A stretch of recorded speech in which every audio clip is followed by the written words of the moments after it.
Welcome back to my snug.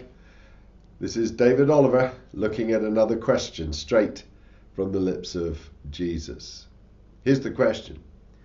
And if you greet only your own people, what are you doing more than others?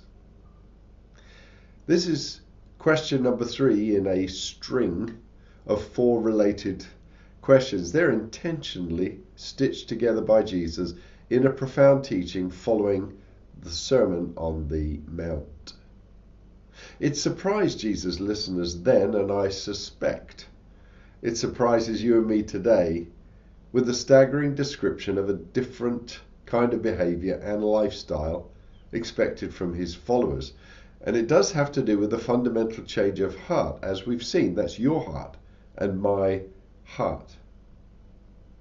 Jesus picks on several areas of everyday life, and in previous episodes we looked at anger, we looked at murder, we looked at adultery and lust.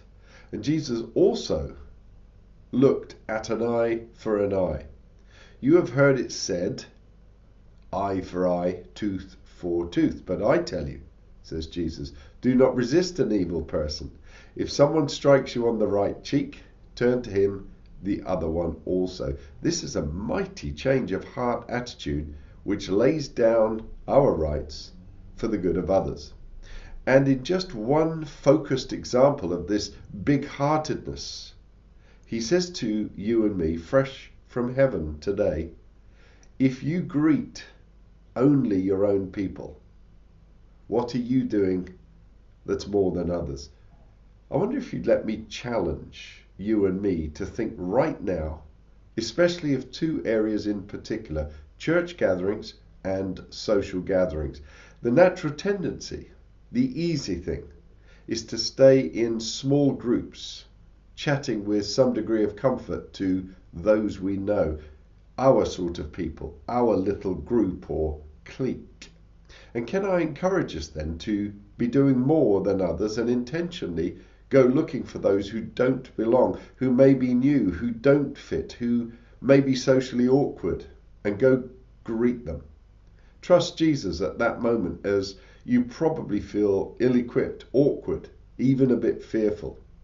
And as you trust him and greet those you would not normally have preferred to greet, you'd have preferred to avoid or been understandably reluctant to greet, watch his love grow and his light shine as you reach out and make a difference, greeting those you wouldn't normally greet. I never forget the tears welling up around our dinner table as a story was told from a young 20-year-old woman who had had an abortion at the age of 18.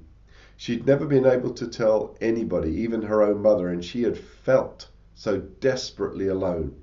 The doctor had concluded it was her life or the baby's and told her she must make a choice. She had the abortion on a Monday, and on the Sunday before, she went to a church and prayed, Lord, if anyone asks me how I am, I'll share everything. Not one person greeted her that day. I can only guess they were busy greeting their own people or their own group.